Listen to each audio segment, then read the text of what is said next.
Good morning, students. Today we are going to do silicates. Silicate is in 14th group member of P block elements, and we are going to do its classification. Firstly, orthosilicate. What is actually silicates? SiO4 units are called as silicates. So this is first classification is orthosilicate or nesosilicates. In orthosilicates, these are only SiO4 units. These silicon and oxygen is that kind of structure. And example is zircon. Zirconium जो होता है उसके अंदर silicate जो है वो उसके साथ मिक्स होकर के और इस तरह से बनाते हैं। और इसकी स्ट्रक्चर जो है आप इस तरह से देख सकते हैं कि ये जो बीच वाला है ये यहाँ पे डॉट जो है वो यहाँ पे सिलिकॉन है और उसके बाद में ये ऑक्सीजन है। तो यहाँ पर सिलिकॉन और 4 ऑक्सीजन और एक डॉट जो सिलिकॉन है वो इस तरह से स्ट्रक्चर बनाते हैं। ये क्वेश्चन आपके जो है बड़े क्वेश्चन में इंक्लूड होगा, बड़े क्वेश्चन में एग्जामिनेशन के अंदर। सेकंड नंबर है पायरोसिलिकेट्स, मींस आपको पूरा सिलिकेट का क्लासिफिकेशन आएगा और आपको एज इट इज़ ये पूरा लिखना है। उसके बाद में देखिए सिलिकेट्स पायरोसिलिकेट। पायरोसिलिकेट क्या होता है? Si2O7 होता है। ऑर्थोसिलिकेट था SiO4, पायरो क्या हुआ? Si2O7 -6। Okay, these kind of ions जो हैं वो ये कैसे जुड़ते हैं? ये इस तरह से जुड़े हुए होते हैं, ठीक है। और इनको सोरोसिलिकेट्स भी बोलते हैं, ओके। और ये डाइसिलिकेट भी कहते हैं क्योंकि इसमें 2 सिलिकॉन कंपाउंड हैं, इसीलिए। अगर इनको हम जोड़ें तो इस तरह से स्ट्रक्चर बनती है। ये स्ट्रक्चर आपको लर्न करनी है और बनानी भी है, ठीक है। तो दिस काइंड ऑफ स्ट्रक्चर जो है ये हमें सोरोसिलिकेट्स या पायरोसिलिकेट बोलते हैं या डाइसिलिकेट्स भी बोलते हैं। इनके जो एग्जाम्पल है, एक एक एग्जाम्पल आप ज़रूर याद करें और उसको एग्जाम्पल में लिखें भी। थॉटवेटाइट होता है, ये एक हम कह सकते हैं कि धातु जो होती हैं। तो थॉटवेटाइट जो है वो स्कैंडियम के साथ में अगर हम सिलिकेट को मिला देते हैं तो हमें थॉटवेटाइट मिल जाता है, ठीक है। अब ये जो आपको सबसे पहले, जैसे मैंने अभी ऑर्थोसिलिकेट में एग्जांपल दिया था जिरकॉन या वेलनाइट का, तो इसी तरह से यहाँ पर थॉटवेटाइट है। ये जो है ये इस तरह के जो कंपाउंड्स बन रहे हैं ये हमें औद्योगिक रूप से काम में आते हैं, ठीक है। तो इस तरह से हम कह सकते हैं कि जो है ऑर्थोसिलिकेट्स और पायरोसिलिकेट, ठीक है। अब आगे हम आते हैं, आगे का जो है वो है हमारे पास साइक्लिक सिलिकेट्स। तो साइक्लिक सिलिकेट्स जो हैं वो हम कहेंगे यहाँ पे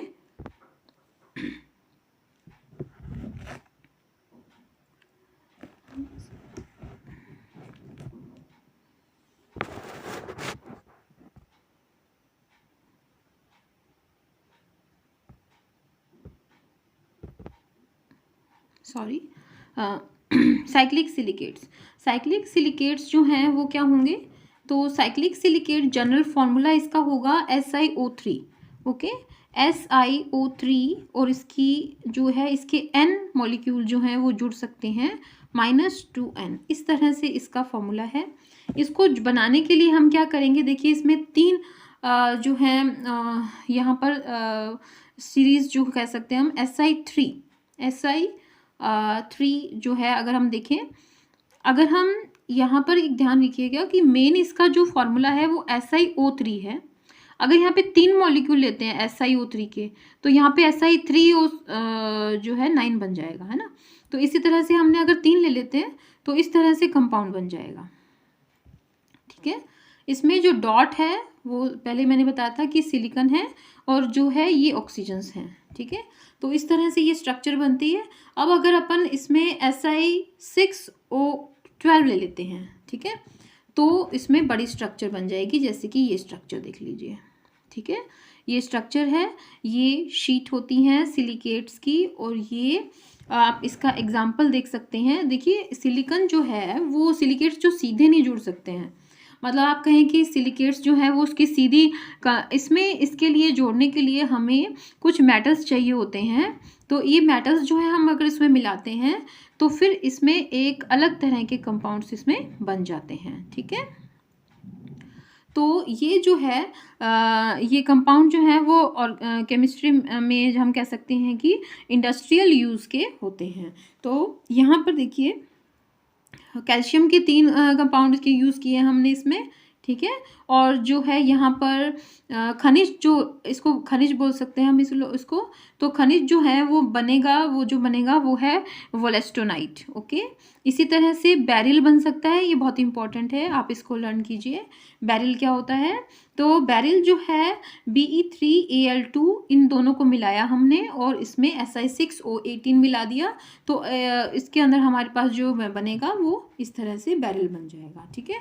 तो इस तरह से ये जो है अलग अलग तरह के हमें खनिज मिल रहे हैं। अब उसके बाद देखिए हमें पायरोसिलिकेट कर लिए, साइक्लिक कर लिए, ऑर्थो कर लिए, तो अब यहाँ पे चेन सिलिकेट्स आते हैं। चेन सिलिकेट्स जो हैं वो 2 टाइप के हैं। सिंपल चेन सिलिकेट्स होते हैं एक तो, ठीक है, और इसको हम पायरोक्सीन भी बोलते हैं, ठीक है। पायरोसिलिकेट अलग होते हैं, पायरोक्सीन्स अलग होते हैं। पायरोक्सीन्स का मतलब सिंपल शीट सिलिकेट्स होते हैं। स्ट्रक्चर सिलिकेट इसकी जो है सिंपल होती है, चेन सिलिकेट होते हैं। ये चेन का मतलब है एक चेन बन जाएगी इस तरह से, देखिए, ठीक है। तो इसको पायरोक्सिन स्ट्रक्चर बोलेंगे। आपको मेन क्या लर्न करना है? SiO3n और -2n, ओके। अब यहाँ पे स्पोडुमिन है, लिथियम और एल्यूमिनियम के साथ हम SiO3 मिला देते हैं तो स्पोडुमिन बनता है, तो ये स्पोडुमिन है। एग्जाम्पल इसका जो है स्पोडुमिन है और स्ट्रक्चर इसकी ये वाली है। इसी तरह से डबल चेन सिलिकेट्स हैं। डबल चेन मतलब सिंगल चेन किया हमने अभी, ठीक है। अब इसी को डबल चेन कर दो आप। डबल चेन कैसे करेंगे? एक चेन तो चल रही है ये वाली, इसके साथ दूसरी चेन चल रही है, देखिए, ठीक है। तो इसमें क्या होगा? यूनिट्स तो वही हैं, Si2O5 हो जाएगा और पहले जो थी SiO3 था, ठीक है, आप पीछे देख लीजिए, SiO3 -2n है। अब यहाँ पर इसकी आपको बस यही लर्न करना है कि एक तो नाम याद करना है इसके, 2 या 3 नाम जो भी हैं, जैसे आप इसको एम्फीबोल्स भी बोलते हैं, ओके। तो पहले था पायरोक्सिन, अब सिंगल चेन डबल चेन है, उसको डबल चेन को एम्फीबोल्स भी बोलते हैं, ठीक है। अब इसका जो है फॉर्मूला लर्न करना आपको कि बेसिक फॉर्मूला क्या है। मॉलिक्यूलर फॉर्मूला में Si2O5n -2n, ओके, या फिर SiO4O11 -6n। यहाँ पर जो n की वैल्यू आप बढ़ाते जाएंगे तो अंदर भी उसी अनुपात में वैल्यू जो है वो बढ़ती जाएगी, ठीक है। -2n, -6n, -10n वाले जितने भी हैं वो सब एम्फीबोल्स हैं और इन सब के जो स्ट्रक्चर हैं वो इस तरह से होंगे। अब उसको एक एग्जाम्पल में लर्न कर लीजिए। तो सबका आपको फॉर्मूला लर्न करना है, नाम लर्न करना है, 2 या 3 नाम दोनों ही लर्न करने हैं और उसके बाद आपको एक फॉर्मूला लर्न करना है, इसका जो एग्जाम्पल लर्न करना है। एग्जाम्पल के अंदर जैसे आपने कौन सा मेन मिलाया है, तो इसमें जैसे सोडियम और आयरन हमने मिलाया है इसमें, ठीक है। तो यहाँ पर क्रोसिडोलाइट है। क्रोसिडोलाइट जो है वो इस तरह से पूरा फॉर्मूला आपको लर्न करना है, Na2 Fe3 Fe2 Si8O22 twice, okay. It is also called blue asbestos. क्रोसिडोलाइट को ब्लू एस्बेस्टस भी बोलते हैं, ठीक है। Asbestos mineral come from 2 different groups of silicates, amphiboles और शीट सिलिकेट्स, ठीक है। एम्फीबोल कौन से थे? अभी अपन ने किए हैं एम्फीबोल्स। एम्फीबोल क्या है? 2 लेयर होती है, डबल चेन, ठीक है। अब हम आगे आते हैं।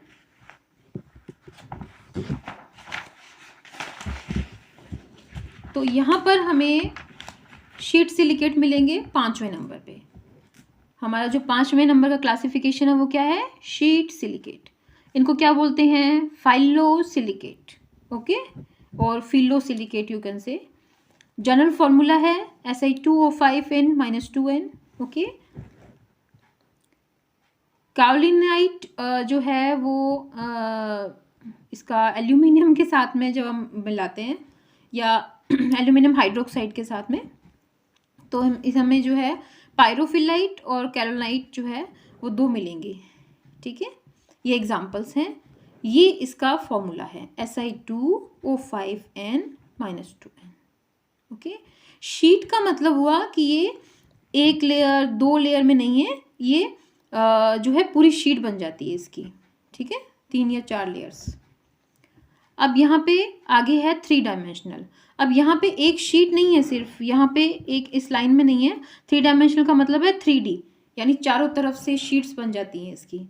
जनरल फॉर्मूला सिंपल इसका SiO2 है। ये 3 डायमेंशनल सिलिकेट्स हैं और इस सिलिकेट्स में जो है मेटल्स जो हैं these contains no metal ions and has a 3 dimensional lattice। Okay, इनके अंदर मेटल आयन नहीं होते जैसे हमने पहले डाले थे, इनके अंदर 3 डायमेंशनल लेटिस होता है। ओके, जैसे एक बॉक्स की हम कल्पना कर लें, ये 3 डायमेंशनल बॉक्स है, तो इस तरह से लेटिस होता है, बट इसके अंदर मेटल्स नहीं होते हैं 3 डायमेंशनल सिलिकेट्स के अंदर। ठीक है, अब मैं आपको एक बहुत ही इंपॉर्टेंट सी बता रही हूँ कि सम सिलिकन जो सिलिका कंटेनिंग मिनरल्स जो हैं वो कौन कौन से हैं। मिनरल्स अपन ने पहले भी किए थे। मिनरल्स मैंने अभी आपको बताए थे ना कि खनिज जो हैं वो बनते हैं उससे। इस तरह से एक फेल्ड्स्पार है जो इम्पॉर्टेंट है, आपको इसका नोट बनाना है। तो फेल्ड्स्पार जो है उसमें ऑर्थो क्लेज है एक तो, ठीक है, फेल्ड्स्पार। एग्जाम्पल इसका है एल्बाइट एंड ऑर्थोक्लेज। आप इसका जो है स्क्रीनशॉट भी ले सकते हो और वैसे आपको बुक में ये मिल जाएगा। Granite is made up of feldspar. Okay, तो फेल्ड्स्पार जो है वो एक तरह से कह सकते हैं कि एग्जाम्पल इसका क्या है, ऑर्थोक्लेज, और सिलिका का बना हुआ है। उसके बाद में हम देखते हैं जियोलाइट। जियोलाइट मिनरल्स जो हैं बहुत ही इंपॉर्टेंट। जियोलाइट्स जो है वो आयन एक्सचेंज मटेरियल है एक्चुअली, ठीक है, और ये मॉलिक्यूलर सीव्स होती हैं इसके अंदर, ठीक है, अंदर ही छन्नी होती है, ठीक है। और इसका जो एग्जाम्पल है जियोलाइट्स का, क्योंकि आपको सीधा क्वेश्चन आ सकता है, right a short note of zeolites on zeolites. तो जियोलाइट्स जो होते हैं, नेट्रोलाइट इसका एक एग्जाम्पल है, जैसे Na2Al Si3O10.2H2O, ये पूरा एग्जाम्पल है, ये एक जियोलाइट है, इसका नाम है नेट्रोलाइट। ओके, ये न्यूट्रल आयन एक्सचेंजर है। ओके, मॉलिक्यूलर सीव्स जो होती हैं इसमें, जो फेल्ड्स्पार में होती हैं या जियोलाइट्स में होती हैं, तो जियोलाइट्स में जो नेचुरल मॉलिक्यूलर सीव्स होती हैं, ये क्या कर सकती हैं, molecular sieves can be made with pores of appropriate size to remove small molecule selectivity.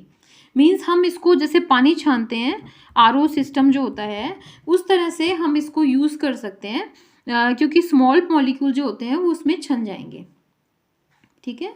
उसके बाद में आपके पास एक क्वेश्चन आ सकता है अल्ट्रामरीन या अल्ट्रामरीन क्या होता है। सो कलर्ड सब्सटेंस होते हैं ये, और ऑयल पेंटिंग के लिए यूज़ किए जाते हैं, ठीक है। ये भी सिलिकेट्स के बने होते हैं। तो सिलिकेट में अल्ट्रामरीन जो है वो अल्ट्रामरीन या अल्ट्रामरीन जो है वो क्या होता है, Na8AlSiO46H2, ठीक है, और colour is produced by polysulphide ion, ठीक है। तो ये जो कलर होते हैं इसमें वो पॉलीसल्फाइड आयन, जो S लिखा हुआ ना यहाँ पे, सल्फर, ठीक है, इसकी वजह से होता है। तो अल्ट्रामरीन जो है वो एक कलर्ड सब्सटेंस है, ठीक है, और इसका जो यूज़ होता है वो ऑयल पेंटिंग्स के अंदर होता है, और ऑयल पेंटिंग्स के अंदर इसका यूज़ होता है। और ये कलर आता कहाँ से है, तो ये पॉलीसल्फाइड जो आयन होते हैं ये निकलते हैं इसमें, इसलिए इससे आता है। अल्ट्रामरीन का एक सेकंड एग्जाम्पल खुद ही अल्ट्रामरीन है और दूसरा सोडालाइट है, ठीक है। तो ये भी इसका एक एग्जाम्पल है। आपको ये सारे जो एग्जाम्पल्स हैं वो लर्न करने हैं। Okay, so this is about, अब हम आगे जो चैप्टर है